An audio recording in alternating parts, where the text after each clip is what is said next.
네, 서동수의 글로벌 마켓 리더 메리츠 정유권 서동수 대리와 얘기를 나눠보도록 하겠습니다. 안녕하십니까? 네, 안녕하세요. 네, 반갑습니다.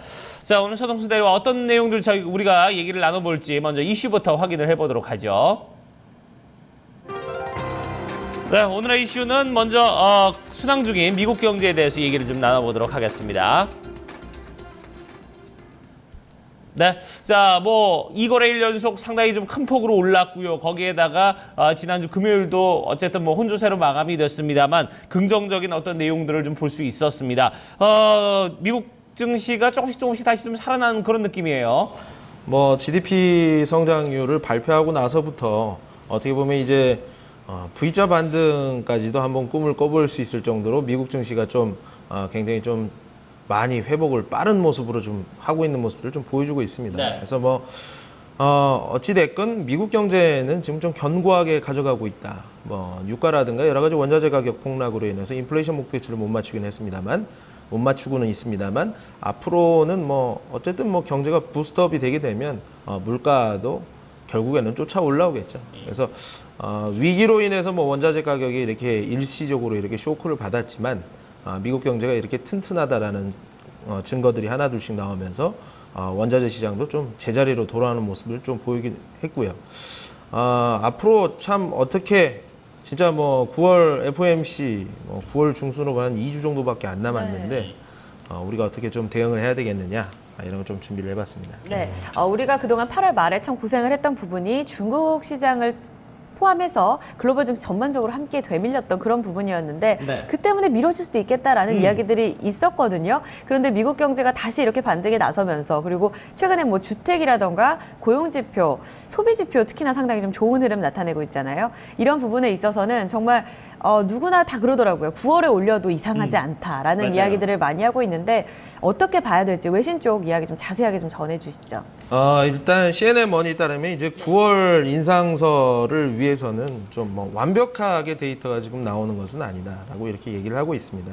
뭐 여러 가지 데이터들이 혼재가 되어 있다. 아까 말씀하신 부분들 뭐 주택 관련된 지표들, 고용 관련된 지표들 그렇지만 뭐 소비자들 그러니까 그 물가 지수 자체가 네. 아직은. 예, 연준의 목표치인 2%를 도달하기에는 약간 좀 모자라는 모습들.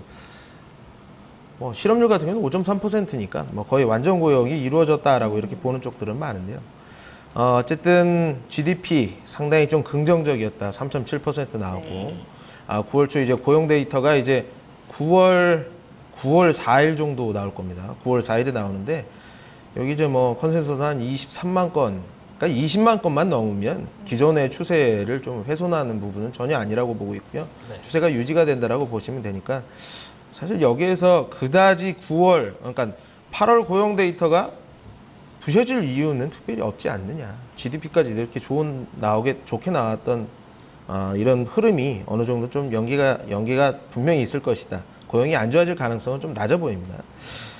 인플레이션 목표치는 이제 중립 이하 수준으로 지금 맞춰지고 있는 상황이라고 보시면 될 것 같은데요. 지난 금요일 날 이제 발표된 지표, 퍼스널 인컴, 뭐 개인 소득이라든가 PC 프라이스 인덱스 한번 보시면요. 표 보시면 그냥 뭐 그다지 중요하게 보실 필요는 없을 것 같습니다. 컨센서스 대비해서 거의 뭐 부합하는 수준을 가져갔다. 그냥 밍숭맹숭한 수준, 인플레이션 목표치를 맞춰가기는 만만치는 않겠구나라는 생각을 하면서 이제 어떻게 보면 연준이 금리 인상을 하는 데 있어서 가장 약점으로 꼽는 부분들이 이런 부분이 아닐까 생각이 좀 듭니다. 네. 거기에 더불어서 물가를 꼬집어 주셨었는데 사실상 정말 미국 시장이 쉽게 금리 인상에 나설 수 없는 문제가 네. 바로 물가 때문이었잖아요. 근데 맞아요. 이 잭슨홀 미팅에서 나왔던 이야기를 들어보면 어떻게 봐야 될까요? 크게 개의치 않는다고 봐야 될까요? 물가에 대한 이야기가 나왔죠. 긍정적으로 예. 바라보고 있더라고요. 그래서 뭐 이제 그 페드의 뭐 넘버 2로 가는 이제 스탠리 피셔 네. 부총재가 이제 블룸버그 기사에 따르면요, 잭슨홀 미팅에 이제 좀 어느 정도 초점이 많이 맞춰지지 않았습니까? 어떻게 됐든 뭐 금리 인상이라는 얘기가 나올 수 있는 뭐 2주 전이라는 뭐 이런 미팅 때문에 상당히 좀 어떻게 보면 민감한 시기였는데요. 인플레이션은 이제 결론적으로는 결국에는 이제 맞출 수 있지 않겠느냐라는 게 이제 스탠리 피셔의 말이었다고 이렇게 보시면 될 것 같은데요. 네.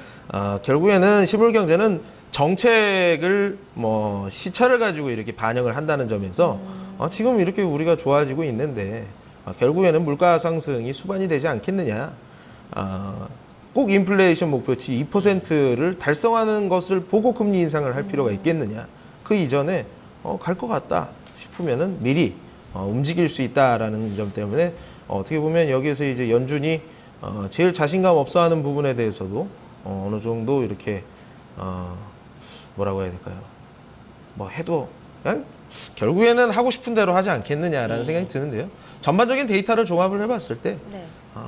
아까 말씀하신 대로 9월 달에 해도 전혀 이상할 것 없다라고 보시면 될 것 같습니다. 네. 그렇군요. 이렇게 뭐 지금 뭐 여러 가지 논의들이 있습니다만 거기서 일단은 좀 9월 인상에 대해서 좀 맞춰놓고 이렇게 좀 자꾸 얘기를 하는 게 아니냐 이런 생각들이 좀 드는 만큼 어떻게 보면 이제 근거가 모자람에도 불구하고 언급을 한다는 부분들은 사실 우리가 좀 슬슬 이제 대비를 좀 해야 되지 않나 이런 생각이 드는데 앞으로 좀 어떻습니까? 만약에 이제 금리가 9월에 오를 것이다 아니면 그러고 나서 뚜껑 열어보니까 오르지 않았을 것이다. 그 이후의 대응도 상당히 좀 중요할 것 같습니다. 일단 결론적으로는 이머징 시장에는 금리 인상이 미국에서 금리 인상이 이뤄지는 것이 좀 어떻게 보면 속편할 수 있을 것 같습니다. 미국 이제 만약에 이번에 금리 인상을 안 하게 되면요, 굉장히 좀 골치 아픈 부분들이 아까 이제 투자자들이 굉장히 좀 혼재가 많이 이루어질 수 있는 혼선을 일으킬 수 있는 매매 행태들이 나올 수 있다라는 점에서 별로 좀 특히나 이머징 시장에는 그렇게 긍정적으로 보여지지는 않는데요. 만약에 하지 않는다고 하더라도 그게 뭐 유동성 파티를 계속해가지고 뭐 증시가 뭐 계속 올라간다기보다는 결국에는 끝날 거 좀 뭐 생명 연장이 된다고 해서 그렇게 그다지 긍정적으로 볼 것 같지는 않다. 그만큼 미국 경기가 좋지 않구나라고 이렇게 생각할 투자자들이 오히려 더 많을 수 있다라는 거죠. 그렇게 되면 증시 자체는 레벨 다운이 될 수 있는 가능성도 충분히 있다라고 저는 보고 있습니다. 그렇지만 어떻게 됐든 뭐 9월이 되든 안 되든 간에 일단은 우리는 인상설, 그러니까 인상을 하는 거에 대해서 좀 보수적으로 접근하는 부분들이 좀 필요하다고 보고 있고요. 그러니까 데이터 디펜던트 이런 스탠스를 계속 유지를 하고 있었던 연준이 데이터를 봐서 하겠습니다 했던 사람들이 갑자기 무슨 뭐 마켓 디펜던트, 그러니까 시장이 막 무슨 뭐 증시가 떨어진다고 해가지고 아이고 우리 경제가 문제가 생겼나 보다 이렇게 생각해서 하지 않는다는 거죠. 네. 그래서 지금까지 연준이 그 가장 중요하게 생각했던 그 신뢰도를 지키기 위해서는 이런 데이터에 근거한 금리 인상이 분명히 이루어질 것이다. 그래서 금리 9월 인상설은 우리가 좀 많이 좀 생각을 해봐야 되는 부분이라 좀 보고 있고요. 네. 그림 한번 보시면요. 아까 이제 실업률도 말씀을 드렸지만 고용 부분들, 그러니까 비농업 부분 고용 계속 우상향하는 이 트렌드를 계속 보실 수가 있을 것 같습니다. 네. 뭐 소비자 신뢰 지수 자체도 계속 좋아지고 있는 모습들, GDP도 3.7%로 상당히 좀 긍정적으로 나왔다. 하지만 인플레이션이 모자라지만 모자라도 신경 쓰지 않겠다라는 스탠리 피셔의 발언을 좀 생각을 해보면서 트레이딩 관점에서 좀 접근을 하고 언제든지 우리가 금리 인하로 인해 금리를 상승을 시킨다는 이 부분 때문에 시장이 아주 짧고 굵은 쇼크가 나올 수 있다. 그게 쇼크는 아니겠죠. 증시가 조금 많이 빠질 수 있습니다. 물론 2,200조에서 1,100조를 다시 걷어들였지만 나머지 1,100조가 이제는 기다릴 필요 없다. 요거를 감안해서 움직이자. 그래서 재빠르게 나오게 되면서 시장에다가 약간의 조정을 줄 수 있다는 거죠. 이렇기 때문에 현금이 꼭 필요하다는 얘기고요. 또 한 가지 이유는 미국 경제는 굉장히 견고합니다. 데이터에 의존을 한다면요. 그렇지만 나머지 국가들은 굉장히 좀 생각을 많이 해봐야 돼요. 그림 보시면요. 취약 8개국의 CDS 프리미엄 자체가 아직도 굉장히 높은 수준에 있습니다. 이런 것들이 있기 때문에 꼭 현금이 필요하다는 얘기입니다. 그렇기 때문에 보수적으로 좀 반절만 믿으시면 가시면 될 것 같습니다. 네. 네, 그래요. 현금을 일단 확보를 해놓고 지금 앞으로의 투자를 위해서는 지금은 이제 반절 정도만 좀 이슈들을 좀 믿고 이렇게 투자에 좀 접근을 하는 게 바람직하지 않겠냐 이런 부분에 대한 의견을 주셨습니다. 네, 첫 번째 금리 인상에 대한 대략 우리의 접근 방법이라고 해야 될까요? 전략적인 흐름을 체크해 드렸었고요. 이어서 게임 산업에 대해서 논의를 해보려고 합니다. 두 번째 이슈 먼저 제목부터 확인해 보시죠. 자, 두 번째 이슈는 추락하는 앵그리버드에 대해서 얘기를 나눠보도록 하겠습니다. 네, 참 이 IT 업계는 뭔가 좀 꾸준히 뭔가 다른 것들을 좀 생산해내지 않으면은 이렇게 좀 금방 몰락할 수 있다는 부분을 좀 보여줄 수 있는 어떤 전형적인 예가 아닌가 하는 생각이 드는데 앵그리버드 참 유명한 게임이었는데 이 로비오 엔터테인먼트가 최근에 좀 회사가 좀 많이 좋지 않아요. 예, 첫 번째 그림 한번 보시면서 말씀드릴게요. 앵그리버드 나오면서 상당히 뭐 인기 많았었죠. 돈 많이 벌었습니다. 직원들도 급속도로 좀 늘어났었고요. 그렇지만 한번 이제 꼭지를 치고 나니까 그 다음부터 회사의 이익도 계속 늘어지고 그에 따라서 1년의 시차를 두고 직원들의 수도 급감을 하는 모습들 이런 것들을 우리가 좀 볼 수가 있는 거죠. 사실 게임 산업을 우리가 제가 부정적으로 얘기하려는 것은 아니고요. 일반 기업들에게도 다 적용되는 부분들을 좀 말씀드리고자 합니다. 네. 모바일 게임이라고 하면 뭐 인터넷 게임도 포함이 되겠고요. 상당히 또 경쟁이 심화되는 그 부분으로 저희가 잘 알고 있는 부분이기도 하거든요. 최근에 모바일 게임 접속하기만 해도 사실 몇백 개가 뜨고요.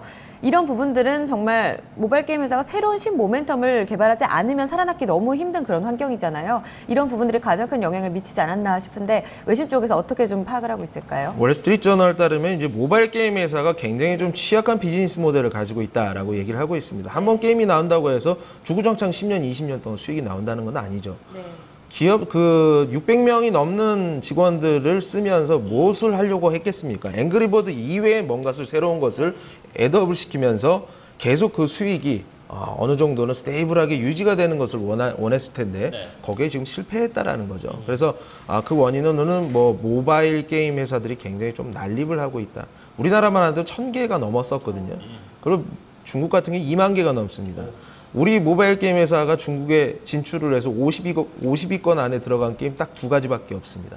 그 정도로 치고받는 시장, 굉장히 어떻게 보면 소모적인 이런 경쟁이 계속 이루어지고 있다고 보시면 될 것 같은데요. 새로운 수익원을 확보를 실패를 하면서 사세가 급격하게 이렇게 줄어들고 있는 모습들. 2003년에 설립해서 2009년에 앵그리버드 하면서 아주 그냥 꼭지를 치다가 또 6년 만에 감원에 나서는 굉장히 그 프로덕트 라이프 사이클 자체가 굉장히 짧은 모습들을 우리가 좀 보실 수 있을 것 같습니다. 네. 그런데 우리가 투자하는 입장에서 봤을 때는 그런 기업들이 신제품 개발이라던가 새로운 이 모멘텀을 어떻게 개발해내고 있는지 이런 부분을 체크하기가 상당히 또 어렵거든요. 맞아요. 이런 모바일 게임이죠. 모바일 뭐 극한적인 예라고 볼 수는 있겠는데 모바일 게임 회사의 이 같은 몰락에 대해서 우리가 어떤 교훈을 좀 얻어볼 수 있을까요? 사실 뭐 앵그리버드처럼 한 번 성공했던 회사가 2번 성공하지 못하라는 법이 없습니다. 그렇기 때문에 사실 요즘에 굉장히 그 경제 패러다임 자체라든가 많은 변화들이 굉장히 빠른 속도로 변화를 하고 있습니다. 그렇기 때문에 예전에 10년 전에 벌었던 만큼을 못 벌어내는 회사들이 그만큼 계속 벌고 있는 회사보다 훨씬 적다라는 얘기죠.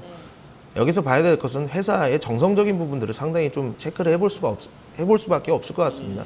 뭐 신문 기사를 읽고 경영자가 어떤 생각을 가지고 직원들이 어떠한 스탠스를 가지고 회사를 다니고 있는지 이런 부분들까지도 우리가 잘 보면서 이렇게 하는 회사들이 그래도 앞으로 10년, 100년을 보면서 뭔가 사실 100년 투자는 이제는 완전히 불가능한 스킴이 됐다라고 저는 생각을 하고 있고요. 10년 투자도 굉장히 어려운 거고요. 그렇지만 이러한 부분들을 우리가 보면서 이 회사라면 주주들한테 배신을 하지는 않을 것이다 하는 회사들을 좀 많이 좀 우리가 찾았으면 좋겠다. 진입 장벽이 높고 기술 장벽이 높은 회사들이 이런 영업이익을 굉장히 롱텀하게 가져갈 수 있다라는 부분들 시사하는 바가 상당히 많다라고 생각하시면서 기업을 접근하시면 좋겠습니다. 네. 자, 이제 뭐 기업을 좀 새롭게 좀 분석하는 접근에 있어서 어떤 관점을 가져가야 될지 그런 부분에 대한 얘기를 나눠봤고요. 그 대표적인 사례로 좀 IT 기업의 최근 어떤 게임주에서 흔들림을 좀 겪고 있는 이 앵그리버드와 관련된 로비와 관련된 얘기를 좀 나눠봤습니다. 얘기 여기서 이제 모두 마무리를 짓도록 하겠습니다. 지금까지 글로벌 마켓 리더 메리츠 종목증권 서동수 대리와 함께했습니다. 고맙습니다. 네, 감사합니다. 감사합니다.